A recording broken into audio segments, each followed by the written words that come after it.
धनु मिश्रा। आज class 10th के बोर्ड एग्जाम में आने वाले इम्पोर्टेंट टॉपिक्स के बारे में डिस्कस करने जा रहा हूँ साइंस के लिए। इसके पहले जो हमारा वीडियो आया था वो मैथमेटिक्स के लिए था। मैंने आपसे कहा था कि जल्द ही आपको साइंस का भी वीडियो मिलेगा, तो मैंने पिछले 10 सालों में जो क्वेश्चंस, जो टॉपिक्स रिपीट हुए हैं, उन टॉपिक्स को शॉर्ट आउट करके एक लिस्ट बनाई है सब्जेक्ट वाइज, चैप्टर वाइज, और उन टॉपिक्स को मैं आज आपके सामने प्रस्तुत करने जा रहा हूँ। आप इन सारे टॉपिक्स को बहुत ही ज़्यादा ध्यान से नोट कर लीजिएगा अपनी कॉपी पर या अपनी बुक में टिक लगा लीजिएगा, क्योंकि ये आपके एग्जाम में कम से कम आपकी 80 to 85% हेल्प करने वाले हैं।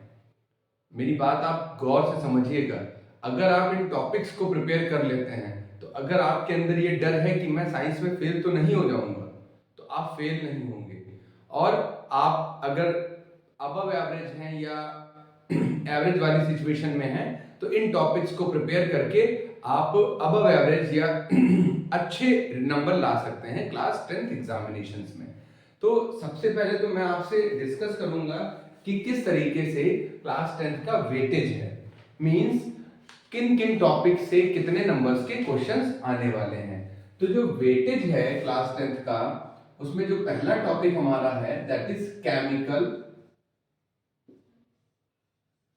सब्सटेंसेस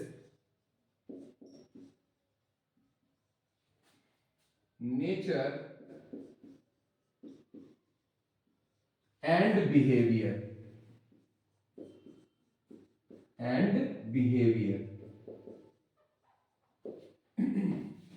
जो हमारा दूसरा टॉपिक है that is word of living, that is word of living. जो तीसरा टॉपिक है हमारा साइंस में that is natural phenomena.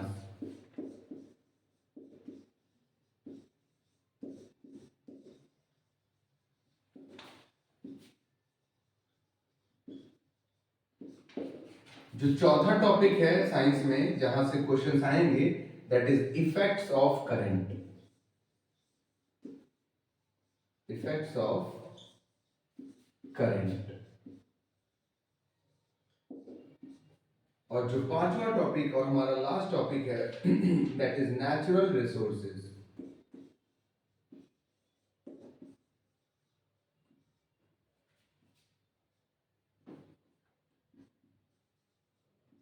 That is natural resources. भैया जो क्लास 10th का पेपर बनेगा उसमें जो आपका chemical substances nature and behaviour, यहां से 25 मार्क्स के क्वेश्चंस आएंगे लगभग। ऐसे ही वर्ड ऑफ लिविंग से भी 25 मार्क्स के क्वेश्चंस आने वाले हैं। जो आपका नेचुरल फिनोमिनाज हैं, यहां से आपको 12 मार्क्स के क्वेश्चंस देखने को मिलेंगे। इसमें कुछ लॉन्ग्स होंगे, कुछ शॉर्ट्स होंगे, एमसीक्यूज टाइप के भी होंगे। और इफेक्ट ऑफ करंट से आपको 13 मार्क्स के क्वेश्चंस देखने को मिलेंगे। और जो आपका नेचुरल रिसोर्स है, यहां से आपको 5 मार्क्स का क्वेश्चन देखने को मिलेगा।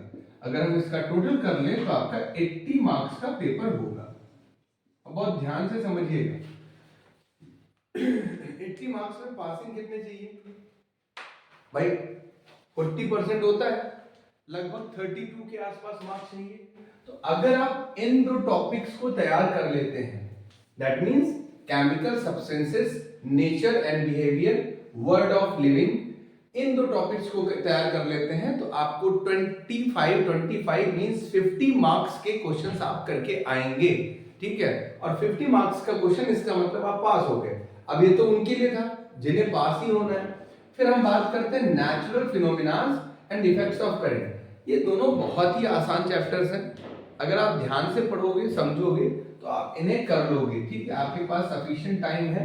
सफिशिएंट तो नहीं कहेंगे, लेकिन इतना टाइम है कि अगर आप रेगुलर 10 आवर्स अपना डिवोट करते हैं मैथमेटिक्स, साइंस और सोशियोलॉजी में, सोशल साइंस में, तो आप अच्छा कर सकते हैं। और 5 नंबर का एक क्वेश्चन आपका आता है नेचुरल रिसोर्सेज से। तो हमारा ये वेटेज है सब्जेक्ट्स का बोर्ड एग्जामिनेशन में, कि बोर्ड एग्जामिनेशन में क्वेश्चंस किस टॉपिक से कितने मार्क्स के आते हैं। तो मुझे लगता है कि आपको ये समझ में आ गया होगा कि बोर्ड एग्जाम में कहां से किस टॉपिक से कितने मार्क्स के क्वेश्चंस आते हैं। तो सबसे पहले तो हम इन दो टॉपिक्स के बारे में ही डिस्कस करेंगे, that is chemical substance and word of living. उसके बाद में फिर धीरे धीरे हम इन तीन टॉपिक्स के बारे में भी बात करेंगे। देखिए, मैं आपको गारंटी तो नहीं दे सकता, लेकिन मैं आपको इतना भरोसा जरूर दिला सकता हूं कि जो टॉपिक्स मैं आपको बताने जा रहा हूं वो टॉपिक्स अगर आप तैयार कर लेते हैं तो लिटरली फिर आप याद रखोगे कि हाँ, सच में किसी ने कुछ बताया था और वो मेरे काम का आया। चलिए तो शुरू करते हैं सबसे पहले chemical substances nature and behaviour से। ठीक है, chemical substances nature and behaviour, ये हमारा 25 मार्क्स का सेक्शन है। इस 25 मार्क्स के सेक्शंस में कौन कौन से इंपॉर्टेंट टॉपिक्स हैं हम उनके बारे में देखने जा रहे हैं। ठीक है, तो सबसे पहले हम शुरुआत करते हैं topic number 1, that is chemical reaction and equation. ये केमिस्ट्री का टॉपिक है, केमिस्ट्री का चैप्टर है, पहला चैप्टर है, नाम है केमिकल रिएक्शन एंड इक्वेशंस।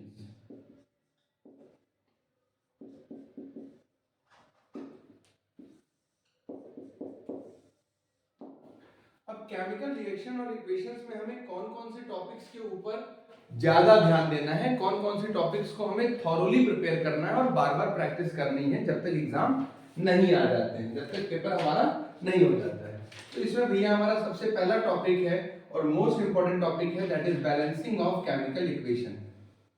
आपको बैलेंसिंग के ऊपर क्वेश्चन मिलेगा, बैलेंसिंग ऑफ केमिकल इक्वेशन। तो अगर आपको बैलेंसिंग करनी आती है तो बहुत अच्छी बात है, अगर नहीं करनी आती है तो आप सीख लीजिए, और अगर करनी आती है तो प्रीवियस ईयर क्वेश्चंस में जो बैलेंसिंग की इक्वेशंस आई हैं, जो इक्वेशंस बैलेंस करने को आई हैं, आप उनकी प्रैक्टिस करिए, आपका काम हो जाएगा। Balancing of chemical equation. जो दूसरा टॉपिक हमारा है that is endothermic reaction, endothermic and exothermic reaction,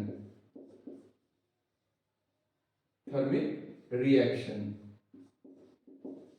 वो कहते हैं एक क्वेश्चन आता है ना, why respiration is an endothermic reaction और एन एक्सोथर्मिक रिएक्शन, आप बताओ। तो इस टाइप के क्वेश्चंस इसके ऊपर आ सकते हैं, या फिर डायरेक्ट एंडोथर्मिक या एक्सोथर्मिक रिएक्शंस क्या होती हैं वो पूछा जा सकता है, उनकी डेफिनेशन पूछी जा सकती है, और एक एग्जांपल के रूप में आपको एंडोथर्मिक और एक्सोथर्मिक रिएक्शन का एग्जांपल देना पड़ेगा। ठीक है, रिएक्शन की हेल्प से।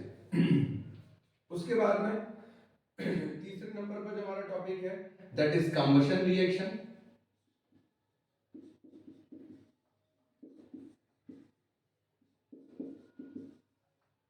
चौथा है हमारा प्रेसिपिटेशन रिएक्शन।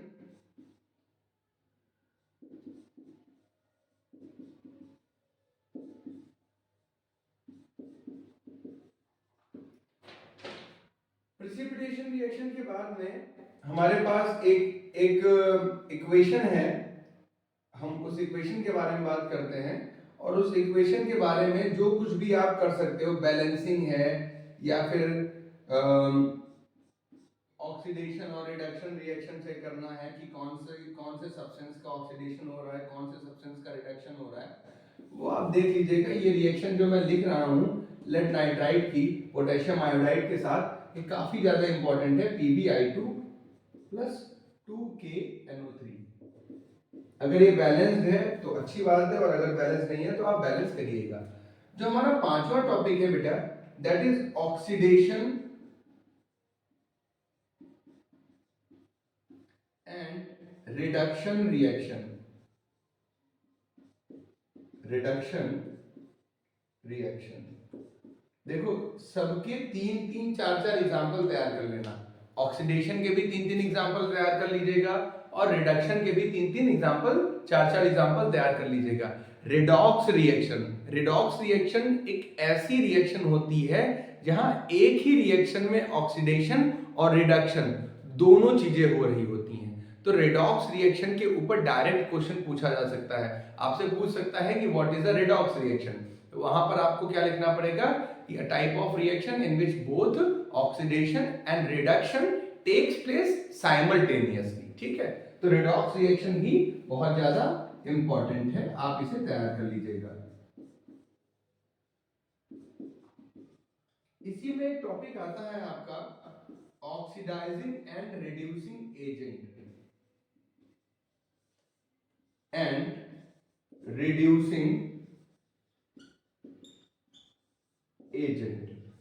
तो इस टॉपिक को भी आप अच्छे से तैयार कर लीजिएगा कि किस तरीके से एक रिडॉक्स रिएक्शन में हम ऑक्सीडाइजिंग एजेंट या रिड्यूसिंग एजेंट की को आइडेंटिफाई करते हैं।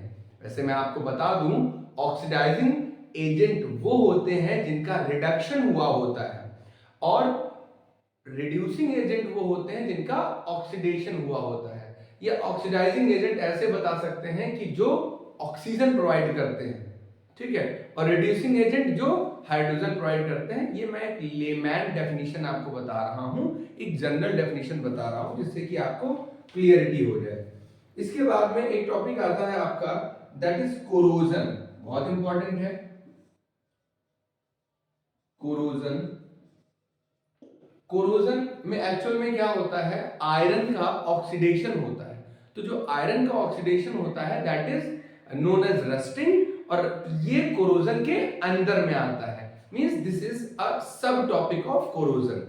कोरोजन बाकी एलिमेंट्स का भी होता है, बाकी मेटल्स का भी होता है, लेकिन सबसे ज्यादा जो हमें देखने को मिलता है वो आयरन के केस में देखने को मिलता है। इसीलिए रस्टिंग बहुत ज्यादा इंपॉर्टेंट टॉपिक है। रस्टिंग की रिएक्शन बहुत ज्यादा इंपॉर्टेंट है। रस्टिंग को हम कैसे प्रिवेंट कर सकते हैं ये बहुत ज्यादा इंपॉर्टेंट है, तो आप इसे भी तैयार कर लीजिएगा। तो हमारा 8th टॉपिक है रस्टिंग। ठीक है, 8th टॉपिक हमारा है रस्टिंग। इसके बाद में भैया हमारी एक रिएक्शन है 9th reaction, that is electrolysis and photochemical reaction. That is photochemical reaction. तो पहली तो है इलेक्ट्रोलिसिस,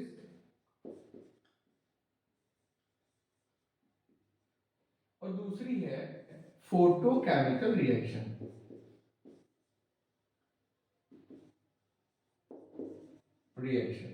ठीक है, तो ये 10 टॉपिक्स जो है हमारे केमिकल सब्सटेंसेस या केमिकल रिएक्शन एंड इक्वेशन से बहुत ज्यादा इंपॉर्टेंट होने वाले हैं। आपको एग्जाम में यहां से अच्छा खासा पोर्शन देखने को मिलेगा। अच्छा, इसी टॉपिक पर बेस्ड, मींस इसी चैप्टर पर बेस्ड मेरे पास कुछ क्वेश्चंस हैं, जिन क्वेश्चंस को भी मैं आपको बताना चाहूंगा। तो उसके लिए मुझे ये इरेज करना पड़ेगा।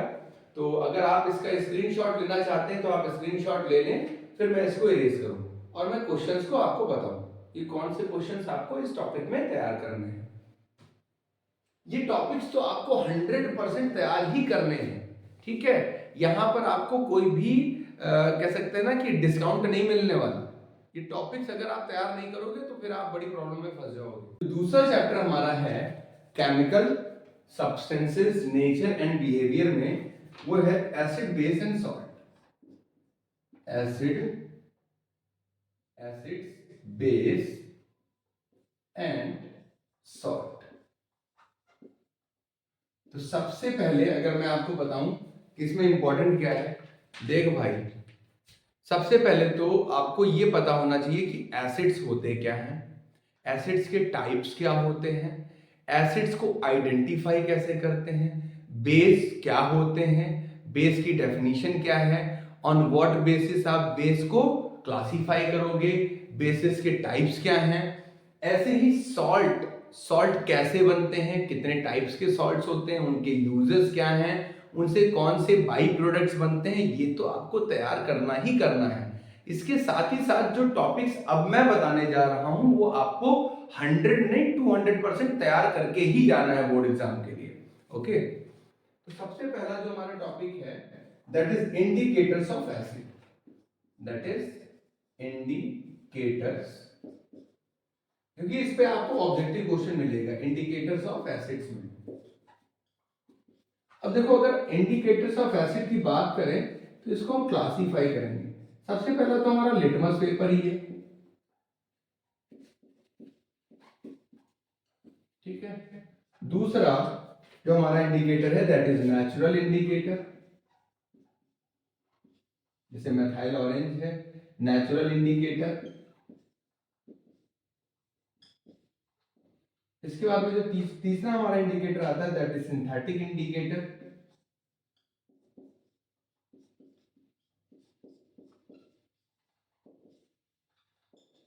और इसके बाद में जो चौथा इंडिकेटर हमारे पास आता है that is all factory indicator.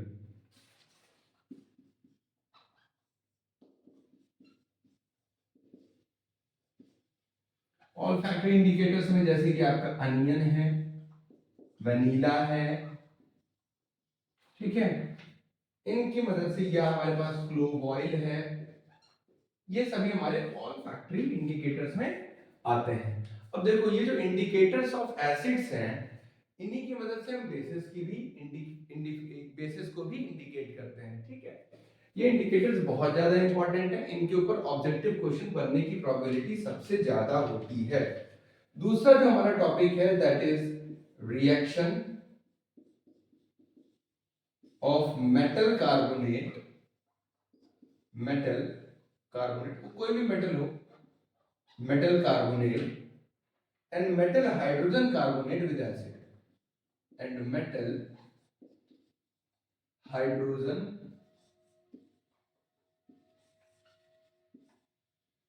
carbonate with acid। तो भाई साहब आप इसको तैयार कर लीजिएगा, ठीक है। तीसरा टॉपिक हमारा जो है that is very very important reaction, that is naturalisation reaction या न्यूट्रलाइजेशन रिएक्शन।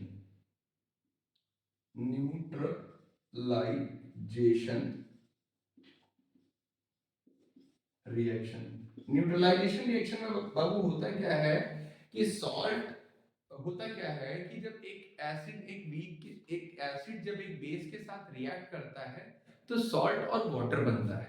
इस रिएक्शन को हम न्यूट्रलाइजेशन रिएक्शन कहते हैं, ठीक है। लेकिन ये नेम्ड रिएक्शन है इसीलिए काफी ज्यादा इंपॉर्टेंट है, तो आप इसको तैयार कर लीजिएगा विद वन एग्जांपल।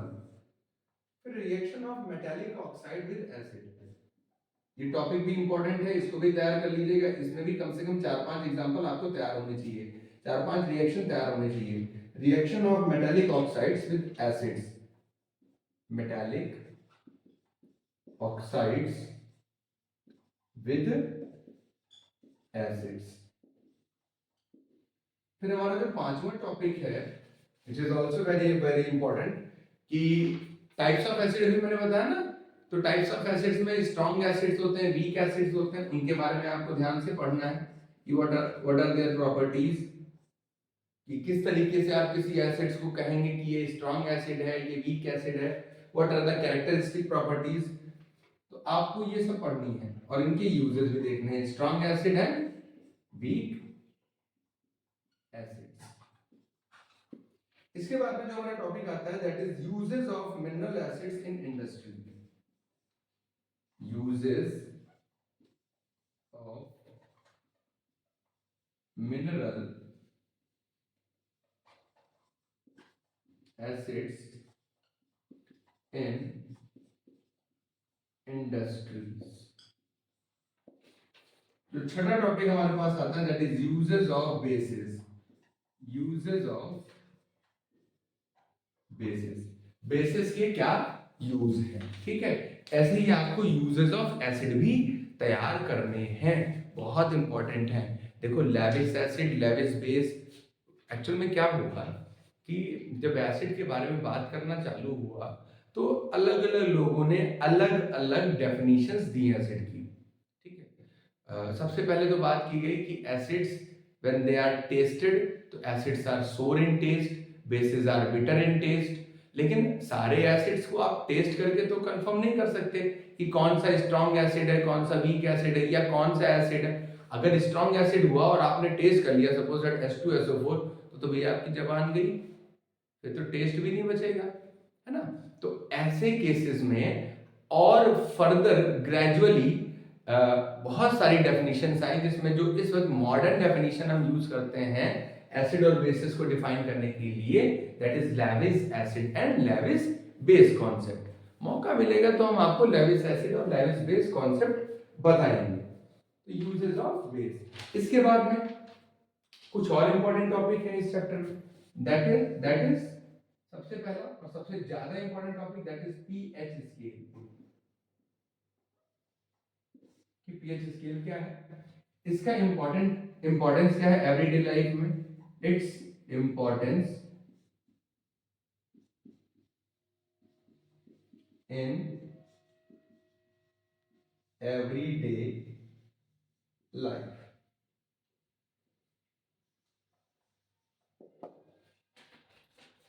इसी में कुछ पीएच स्केल से related assertion and reason type के क्वेश्चंस आते हैं, या व्हाट हैपेंस व्हेन। तो pH scale as a cause of tooth decay। इसके पीछे रीजन क्या है आपको बताना है। फिर इसके बाद में एक और आता है कि जो एनिमल्स और प्लांट्स होते हैं वो सेल्फ डिफेंस के लिए केमिकल वॉरफेयर करते हैं, तो वहां पर उनके अंदर एसिड्स होते हैं, जैसे कि मधुमक्खी। अभी मधुमक्खी को आप परेशान करो तो मधुमक्खी आपको काटेगी। काटेगी तो काटने का मतलब क्या है, वो काटती नहीं है, डंग आपकी बॉडी में एक एक डंक आपकी बॉडी में इंजेक्ट करती है, उस डंक के थ्रू आपके बॉडी में वो एसिड इंजेक्ट कर देती है, और फिर बाद में वो एसिड आपको ईचिंग और इरिटेशन या फिर स्वेलिंग प्रोवाइड करता है आपकी बॉडी में। तो that is a warfare of these animals and insects. तो pH as a self defence of animals and plants through chemical warfare. इसके बाद में जो हमारा टॉपिक है, लास्ट टॉपिक इस चैप्टर का, दैट इज सॉल्ट्स।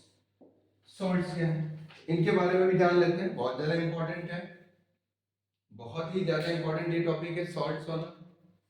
तो अगर आपको इसका स्क्रीनशॉट लेना है तो आप वीडियो पॉज करके ले सकते हैं। अब इसके बाद में मैंने कुछ क्वेश्चंस तैयार किए हैं प्रीवियस ईयर्स क्वेश्चंस के एनालिसिस के आधार पर। उन क्वेश्चंस को मैं बोर्ड पे लिखे दे रहा हूं, आप नोट कर लो और उन्हें एज इट इज तैयार कर लीजिएगा। जैसे जो हमारा पहला क्वेश्चन है, that is question number 1, and what it is saying, why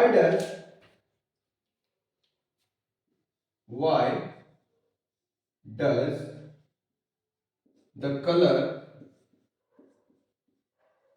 of copper sulfate solution change, copper sulfate solution change? Why does the color of copper sulfate solution change when an iron nail is dipped in it? When an iron nail is dipped in it। बहुत important है, ये आप तैयार कर लीजिएगा, पिछले exams में कई बार ये पूछा गया है। इसके बाद में जो हमारा दूसरा क्वेश्चन आता है, that is question number 2, it is right the balanced chemical equation for the following reactions. हमारे पास कुछ पर्टिकुलर रिएक्शंस हैं जिनकी बैलेंसिंग हमें करनी है, बट जो रिएक्शंस हैं वहां पर केमिकल फॉर्मूला होने के बजाय हमने केमिकल का नाम ले रखा है, ठीक है। तो पहला जो है हमारा क्वेश्चन है, this is second question is on the balancing.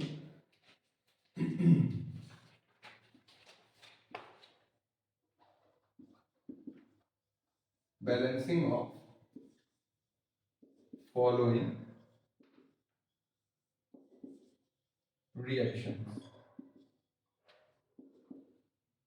पहला, इसका जो फर्स्ट पार्ट है that is calcium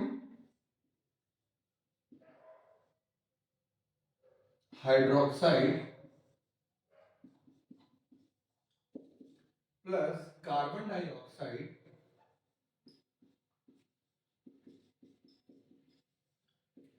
gives out calcium carbonate and water. Calcium carbonate and water. तो पहले तो आप इसे नेम रिएक्शन से, केमिकल्स के नेम से इसको आप केमिकल फॉर्मूला में कन्वर्ट करना पड़ेगा आपको, और फिर बैलेंसिंग इसकी करनी पड़ेगी। ठीक है, तो थोड़ा काम ज्यादा है लेकिन इंपॉर्टेंट क्वेश्चन है। ऐसे ही सेकंड हमारा जो क्वेश्चन है that is zinc plus silver nitrate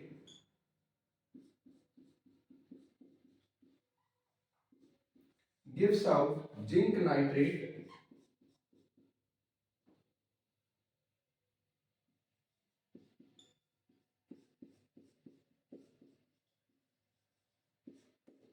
plus silver. Third जो इसमें है हमारे पास that is MnO2 manganese oxide plus HCl gives out MnCl2 plus Cl2 plus H2O। इसके बाद में जो हमारे पास फोर्थ रिएक्शन है बैलेंस करने के लिए that is Fe plus H2O plus Fe3O4 gives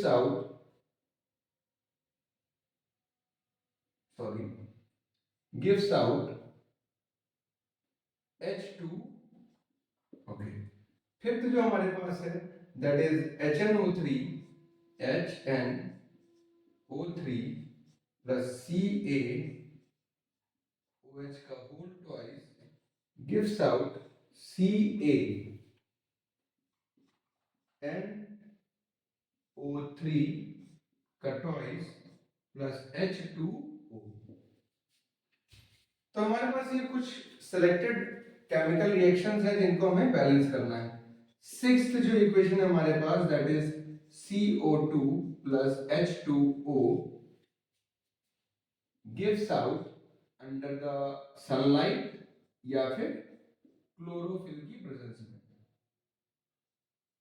chlorophyll की प्रेजेंस में क्या निकलेगा C6H12O6 प्लस O2। फिर सेवेंथ जो हमारे पास है that is Cu2S plus oxygen gives out under the treatment of heat Cu2O plus SO2।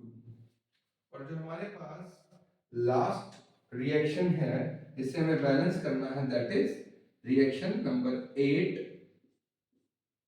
Al2SO4 का thrice plus NaOH gives out Na2SO4 plus AlOH का whole thrice.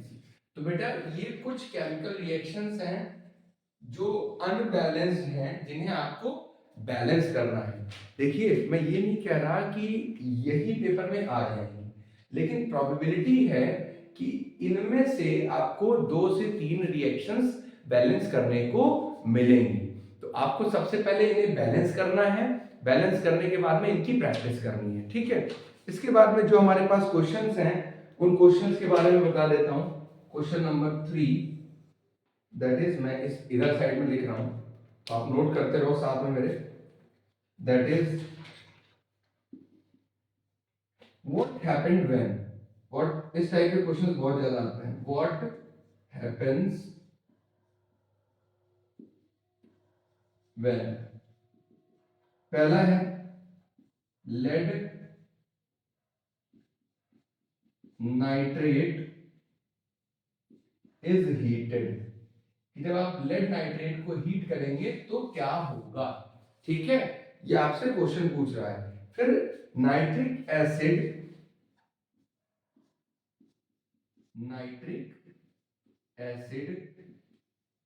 Reacts with calcium hydroxide, calcium hydroxide, ये भी हमारा बहुत ज्यादा important topic है, बहुत ज्यादा इंपॉर्टेंट क्वेश्चन है। तो आप देख लीजिएगा कि what happens when nitric acid react with the calcium hydroxide. इसके बाद में मीथेन इज कंबस्टेड, मीथेन इज कंबस्टेड, कि मीथेन का जब कंबशन होगा तो क्या होगा। बात क्लियर है? आई होप आपको ये चीजें समझ में आ रही होंगी। इसके पहले मैंने आपको टॉपिक्स बताए थे कि केमिकल रिएक्शन एंड इक्वेशन से इंपॉर्टेंट टॉपिक्स क्या है।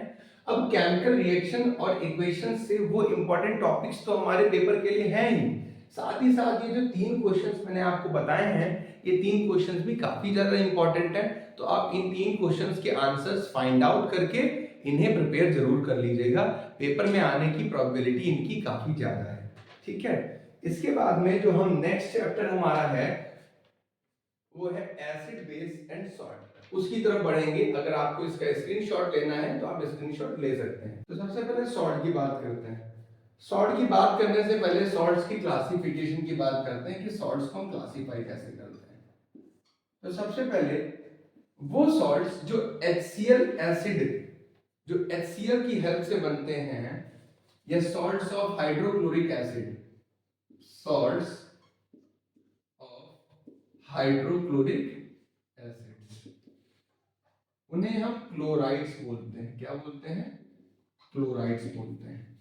ऐसे ही दूसरा हमारे पास है salts of nitric acid, salts of nitric acid, salts of nitric acid को हम क्या बोलते हैं? नाइट्रेट्स बोलते हैं।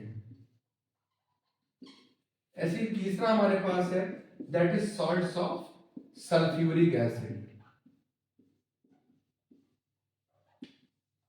इसको हम क्या बोलते हैं? सल्फेट्स बोलते हैं। फिर इसके बाद में चौथा हमारे पास है कार्बोनिक एसिड सॉल्ट्स, या salts of carbonic acids. Salts of carbonic acids क्या बोलते हैं? कार्बोनेट्स बोलते हैं, कार्बोनेट्स बोलते हैं। और जो हमारे पास फिफ्थ टॉपिक है that is salts of acetic acid,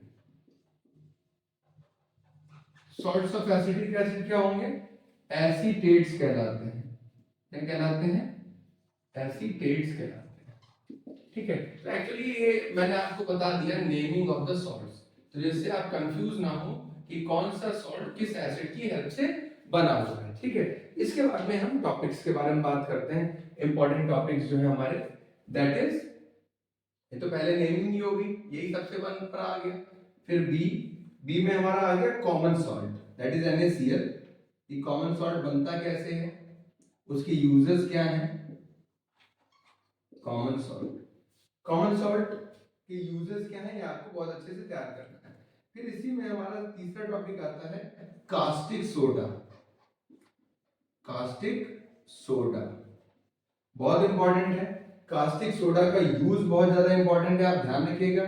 इसको NaOH भी बोलते हैं, इसके यूजेस बहुत ज्यादा इंपॉर्टेंट हैं और इसकी प्रिपरेशन भी बहुत ज्यादा इंपॉर्टेंट है। जो हमारे पास डी वाला टॉपिक है दैट इज ब्लीचिंग पाउडर। भैया ये जो टॉपिक लिखवा रहा हूं ये समझ लीजिए पेपर में छपे मिलेंगे, तो आप बिल्कुल भी लापरवाही मत करिएगा। Bleaching powder that is CaOCl2। Bleaching powder का आपको सबसे पहले क्या सीखना है? ब्लीचिंग पाउडर की मैन्युफैक्चरिंग सीखनी है कि कैसे इसको बनाया जाता है। मैन्युफैक्चरिंग के बाद में आपको इसका यूज सीखना है, इसके यूजेस सीखने हैं। ब्लीचिंग पाउडर के बाद में जब हम आगे बढ़ेंगे तो हमारे पास जो अगला टॉपिक आता है दैट इज बेकिंग सोडा। और हाँ, यूजेस के साथ में आपको प्रॉपर्टीज भी ध्यान रखनी है, प्रॉपर्टीज भी ध्यान रखनी है। इसके बाद में जो हमारे पास नेक्स्ट टॉपिक है दैट इज ब्लीचिंग पाउडर के बाद में baking soda. Baking soda, this is also very very important topic, baking soda. Baking soda का यूज आपको बहुत अच्छे से, मीन्स इसका यूज, इसकी प्रिपरेशन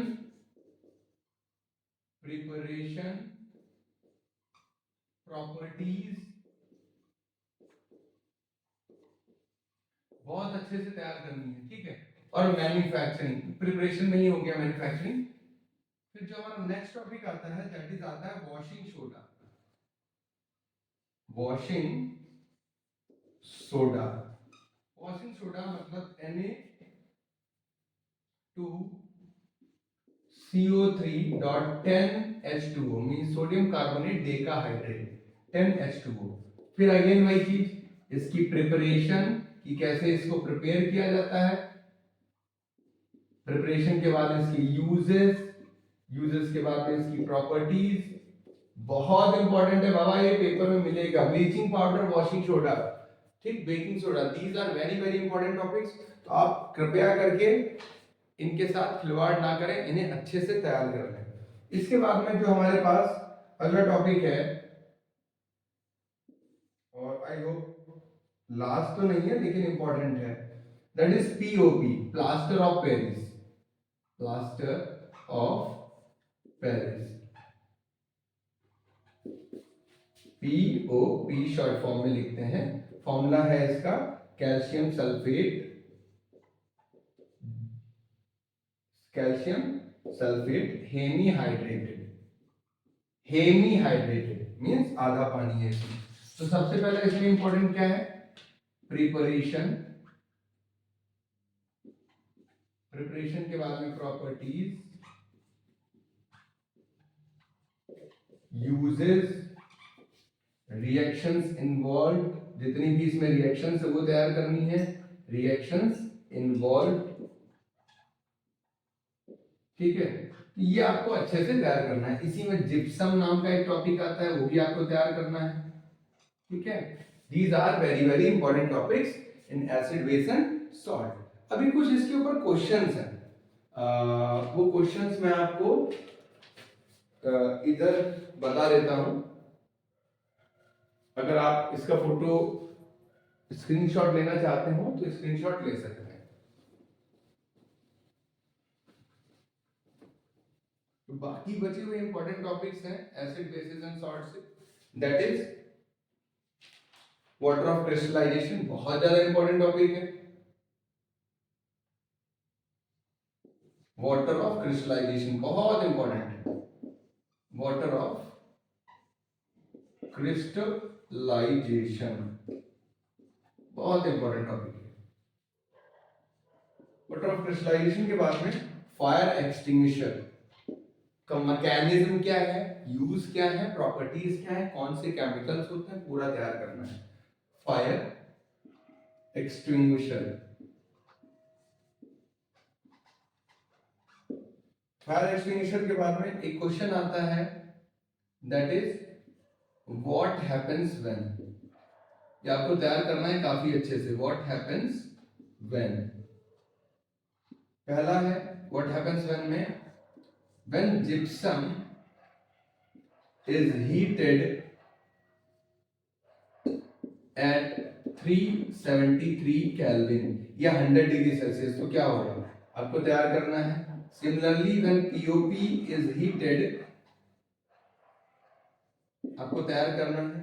ऐसे ही तीसरा है sodium bicarbonate is heated, sodium by carbonate is heated, ये भी आपको तैयार करना है, बहुत इंपॉर्टेंट क्वेश्चन है। और लास्ट इसमें जो है that is slagged lime, dry slagged lime reacts with chlorine gas. What happens when dry slagged lime reacts with chlorine gas, reacts with chlorine gas। तो भैया these are very very important topics of acid base and salt। I hope आपको ये समझ में आए होंगे और बहुत ही ज्यादा अच्छे से समझ में आए होंगे, ठीक है। इसके बाद में हमारे दो टॉपिक्स और बचते हैं, metals and non metals, carbon and its compound. इन दो टॉपिक्स के लिए मैं आपको सेपरेट वीडियो बना करके दूंगा, क्योंकि आई होप वीडियो 15 से 20 मिनट का हो चुका है। तो आप अभी इस वीडियो की हेल्प से आप इन दो चैप्टर्स के इन टॉपिक्स को अपनी बुक में, अपने नोट्स में हाईलाइट कर लें और इन्हें रेगुलर बेसिस पर पढ़ें। रेगुलर बेसिस पर बार बार जब पढ़ोगे तो एग्जाम में जब सामने आएगा तो आपको दिक्कत नहीं होगी। मेरा दूसरा सजेशन आप सभी को है जो बोर्ड देने वाले हैं, आप पीवाईक्यूज लगाएं, प्रीवियस ईयर क्वेश्चंस लगाएं। प्रीवियस ईयर क्वेश्चंस में जो रिपीटेड क्वेश्चंस, हर क्वेश्चन में आपको कुछ न कुछ रिपीटेड क्वेश्चंस देखने को मिलेंगे। ये सारे सब्जेक्ट्स के लिए है, केवल साइंस के लिए नहीं है। ये मैथ्स के लिए भी है, ये साइंस के लिए भी है, ये इंग्लिश के लिए भी है, सोशल साइंस के लिए भी है। जो रिपीटेड क्वेश्चंस हैं उन क्वेश्चंस को आप लगाएं। और लास्ट, आप स्ट्रेस ना लें, आप अपना बेस्ट देने की कोशिश करें अप टू लास्ट लिमिट। जो आपकी लास्ट लिमिट है वहां तक अपना आप बेस्ट दें, बाकी जो होगा वो आपके हाथ में होगा, आपका रिजल्ट, ठीक है। तो कम से कम एटलीस्ट उस पॉइंट ऑफ टाइम पर हमें रिग्रेट नहीं होगा। जो नंबर्स हमें मिलेंगे उनसे हमें कॉन्फिडेंस आएगा कि यार जो मुझे ये जो नंबर्स आए हैं ये हमारे एक्चुअल नंबर है, हमारी मेहनत के नंबर है, ठीक है। और आपको इसका बहुत ज्यादा, इससे आपका कॉन्फिडेंस भी बूस्ट होगा। तो बाकी बचे हुए जो दो टॉपिक्स हैं, metals and non metals, carbon and its compound, इसका वीडियो भी आपको बहुत जल्दी मिल जाएगा, पेपर से पहले ही मिल जाएगा, ठीक है। तो आप फिलहाल इन दो चैप्टर्स को हाईलाइट कर लीजिए अपनी कॉपी में, और सभी को मेरा ऑल द बेस्ट। अपने एग्जाम की प्रिपरेशन को कंटिन्यू करिए, टाइम अपना कम से कम कहीं वेस्ट करिए। पहली बात तो वेस्ट ही मत करिए। आपके दिन में 86,400 सेकंड होते हैं बाबू। 86,400 सेकंड में आपको कम से कम कुछ नहीं 40,000 सेकंड्स तो आपको पढ़ाई को देने ही देने हैं। बस आप ये ध्यान से रखिए कि 40,000 सेकंड आपको देने ही देने हैं। अच्छा, अगर इन 86,400 सेकंड में से किसी पागल लड़के ने या किसी ने कुछ कह दिया और उससे आपका माइंड थोड़ा सा डिस्टर्ब हो गया, आप थोड़ा परेशान हो गए, तो यार ऐसे सोचो कि अगर ये 86,400 सेकंड ना हो करके ये मनी होती, ये पैसे होते और ये आपके अकाउंट में होते, और आपके अकाउंट से आपको मैसेज आता कि 500 rupees has been debited from your account, तो आप क्या करते? उन 500 रुपए के लिए आप ज्यादा से ज्यादा बैंक तक जाते, लेकिन बैंक के आगे आप क्या कर सकते थे? उसके लिए क्या आप 1,000, 2,000, 5,000 या 10,000 रुपए खर्च करते? नहीं करते ना। क्या ये प्रॉफिटेबल बिजनेस होता कि वो 500 रुपए तलाशने के लिए हमने 10,000 रुपए खर्च कर दिए, ठीक है, उस कल्प्रिट को ढूंढने के लिए? बिल्कुल वैसे ही लाइफ में जो हमारे पास 86,400 सेकंड है, इन सेकंड में से अगर हमारे 400 सेकंड बर्बाद भी हो जाते हैं या 80,000 में से 6,400 सेकंड भी बर्बाद हो जाते हैं, तो आप उनको भूल जाओ।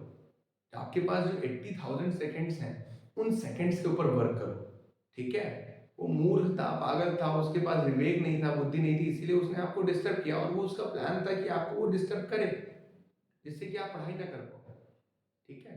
तो आप एक एक मिनट, एक एक सेकंड केवल अपनी पढ़ाई को दीजिए जब तक आपके पेपर नहीं हो जाते हैं। All the best to all of you. सभी को मेरी तरफ से राधे राधे। और आप सभी लोगों के ऊपर मुझे बहुत ज़्यादा कॉन्फिडेंस है, आप अच्छा करोगे। राधे राधे।